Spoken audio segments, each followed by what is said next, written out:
Everyone, welcome to our channel teach together. बात करने वाले हैं डीएलएड फर्स्ट ईयर की इंग्लिश का। हमारा ये पेपर है, पेपर नंबर 7। और आज यहाँ पर हम 3 क्वेश्चंस की बात करने वाले हैं। और एक चीज़ मैं आपको बता देती हूँ, देखो जो 5 नंबर और 8 नंबर के जो आपके क्वेश्चन होते हैं वो डायरेक्ट आपकी बुक से उठा लिए जाते हैं। जैसे कि आपके जो क्वेश्चन दिए हुए हैं ना बुक में, वो डायरेक्ट उठा लिए जाते हैं। बट जब बात आती है 2 नंबर के क्वेश्चन की, तो उसमें फिर आपको प्रॉब्लम होती है। प्रॉब्लम क्या है? क्योंकि वो डायरेक्ट आपके क्वेश्चन नहीं उठाए जाते। वो क्या होता है कि बीच में से क्वेश्चन बना के दे दिए जाते हैं।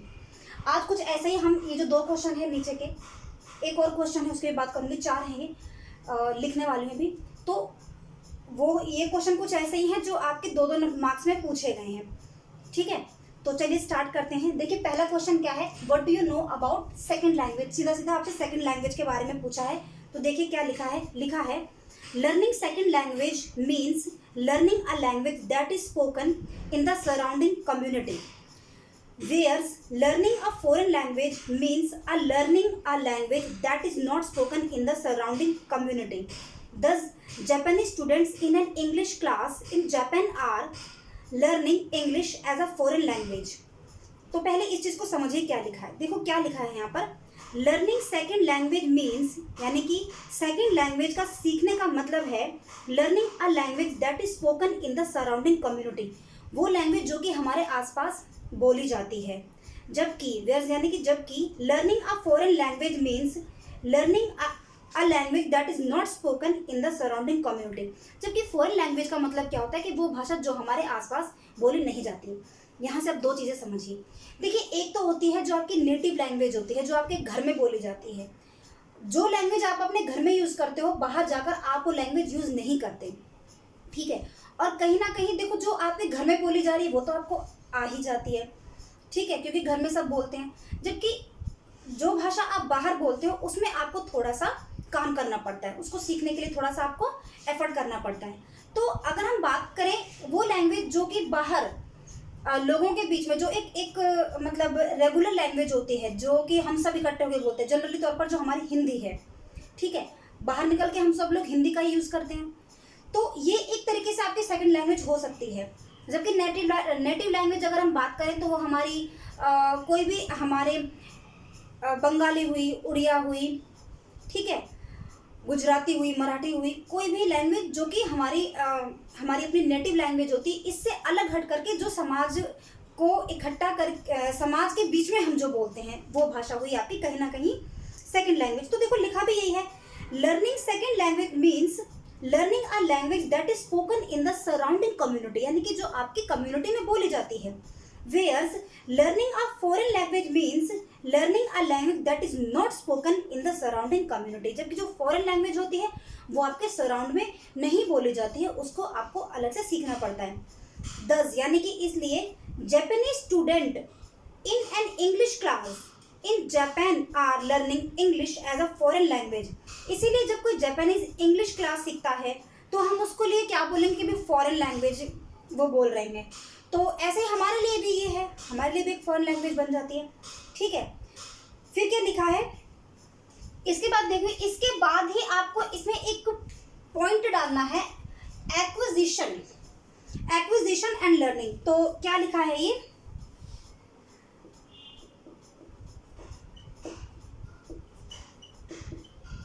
Acquisition and learning.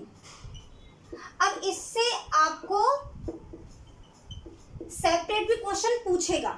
ठीक है, पूछा गया है, इसमें ही आप इसको ऐड भी करेंगे और अलग से इसको क्वेश्चन बना के सीख भी इसको लर्न भी कर लेंगे। ठीक है, आई बात समझ में। तो देखो क्या लिखा है,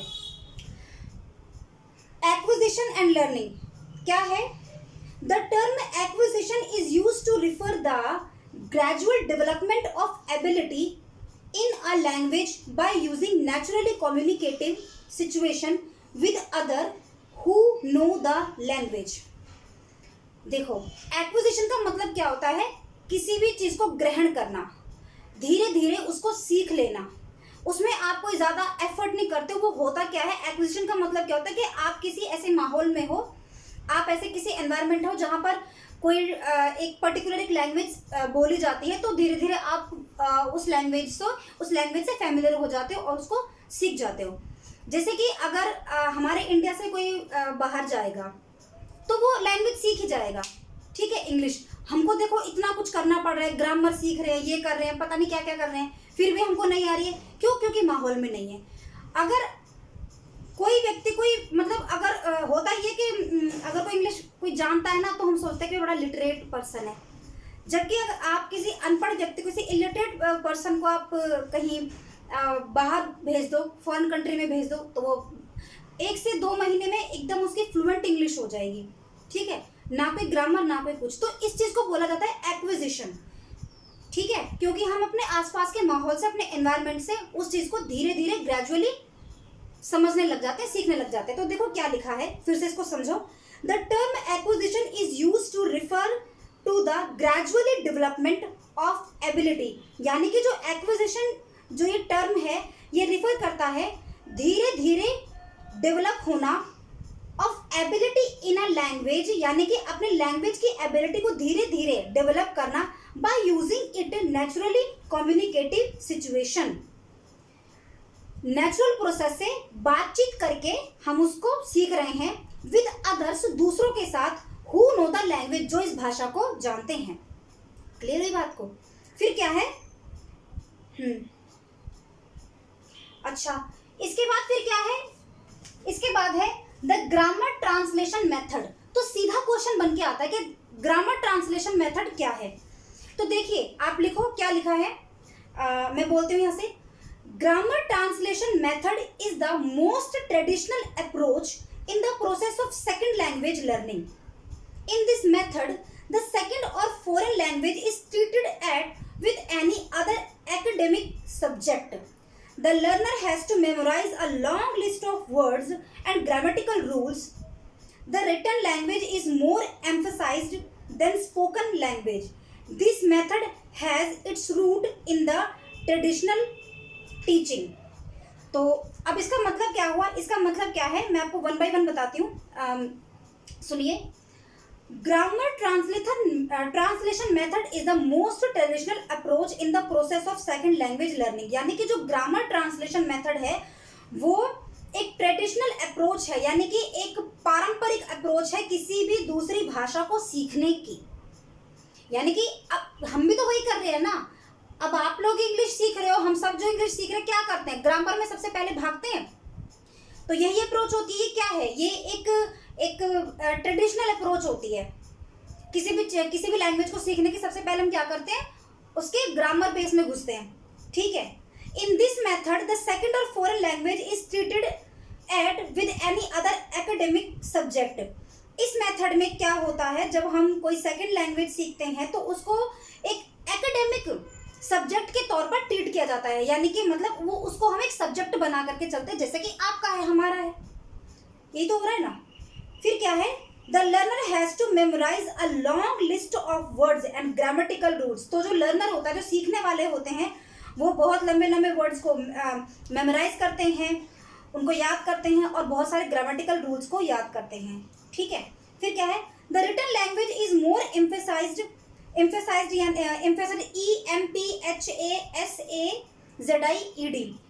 यानी कि मतलब बल लगाना किसी चीज पर, ज्यादा प्रेशराइज करना। तो क्या लिखा है? The written language is more emphasized than spoken language, यानी कि जो रिटन लैंग्वेज होती है वो ज्यादा एम्फेसाइज करती है स्पोकन लैंग्वेज पे, यानी कि जो लिख रहे हैं वो कहीं ना कहीं ज्यादा उस पर दबाव बनाती है, जबकि बोलने में इतना वो नहीं होता है। जैसे कि हमने पहले अभी डिस्कस किया कि जब हमारा आसपास का जो माहौल होता है तो उससे हम जल्दी सीखते हैं, जबकि ये जो तरीका है जो अभी हम लोग जो अपनाते हैं ये कहीं ना कहीं हमारे माइंड पर, हमारे ब्रेन पर ज़्यादा ये हमको एम्फसाइज करता है। फिर क्या है? This method has to its root in the traditional technical teaching. Sorry, फिर से बोलते इस लाइन को रिपीट करती हूँ। This method has its roots in the traditional teaching, यानी कि ये जो तरीका है इसकी जो जड़ें हैं, मतलब जो सीखने सिखाने का जो तरीका है वो एक काफ़ी पुराना तरीका है, ठीक है। हो गई बात। ये मैंने आपको ये बहुत छोटा करवाया मैंने, क्योंकि 2 नंबर में पूछा जाएगा तो इतनी लंबी चौड़ी राम कथा लिखने की जरूरत क्या है। नेक्स्ट क्वेश्चन है describe the audio lingual method, यानी कि ऑडियो लिंगुअल मेथड क्या है। तो बुक में आपका सिर्फ यही था, इतना इतना दिया था, तो ये चीज़ मैंने अलग से डाली। यहाँ से आपको कुछ भी पूछा, ये वर्ड यहाँ से चेंज किया जा सकता है। पूछेगा बेसिकली क्या कि ऑडियो लैंग्वेज मेथड क्या है। तो ऑडियो आप जानते ही हो, जो हम सुन के किसी चीज़ को सीखते हैं। तो देखो क्या लिखा है, the approach emphasize the spoken language, यानी कि किसी भी भाषा को सीखने का वो तरीका जब हम बात करते हैं, उसको स्पीक करते हैं, उसको अपने लैंग्वेज में लेके आते हैं, कि बातचीत में लेके आते हैं, कम्युनिकेशन में लेके आते हैं। तो दिस अप्रोच एम्फसाइज, ये जो अप्रोच है ये किस पर दबाव देती है, लैंग्वेज के स्पीक में। It become popular in 1950s, ये 1950 में पॉपुलर हुआ। This approach it should be done through drills, DRILLS। फिर से रिपीट करते हूँ, it should be done through drills to be repeated by the learners. This approach was strongly influenced by a belief that the fluent use of language was essentially a set of habit that could be developed with a lot of practice। तो क्या मतलब है इसका कि ये जो approach है ये एक स्पोकन अप्रोच होता है किसी भी लैंग्वेज को सीखने का, जो कि 1950 में ये पॉपुलर हुआ था। और it should be done through, ये कैसे होता है, जब लर्नर इसको बार बार रिपीट करता है। रिपीट का मतलब क्या कि वो बोल रहा है। और यही आपको सलाह भी दी जाती है कि जब आप इंग्लिश सीखने की बात करें तो आप ज़्यादा से ज़्यादा उसको स्पीक करें, बातचीत करें। तो इसके बाद क्या है, this approach was strongly influenced by a belief that the fluent use of language was essential. तो ये जो अप्रोच है ये स्ट्रांगली इन्फ्लुएंस करता है, यानी कि ये विश्वास दिलाने में ये इन्फ्लुएंस करता है कि जो लैंग्वेज है वो बोलने से, स्पीक करने से आती है। और क्या लिखा है, a set of habit that could be develop with a lot of practice. और एक हैबिट बनानी पड़ती है और एक आदत को डेवलप करना पड़ता है और बहुत ज़्यादा इसमें प्रैक्टिस करनी पड़ती है। ठीक है, फिर इसके आगे और क्या लिखेंगे आप, much of this practice involve hours spend in language laboratory repeating oral drills. जितनी ज़्यादा इसको बोला जाता है, जितना ज़्यादा इसको ओरली बोला जाता है, रिपीट किया जाता है, उतना ही ज़्यादा इस ड्रिल को हम सीख सकते हैं। तो यहाँ तक की बात हुई पूरी। मिलेंगे आप नेक्स्ट क्लास में। कोई क्वेश्चन हो, कोई भी इसमें दिक्कत हो तो आप मुझे कमेंट बॉक्स में बता देना। और ये वाला जो पोर्शन है इंपॉर्टेंट है, मे बी आपकी बुक में अलग हो बट बेसिस का यही है। ठीक है, तो मिलते हैं हम अपने नेक्स्ट क्लास में। Thank you and good bye.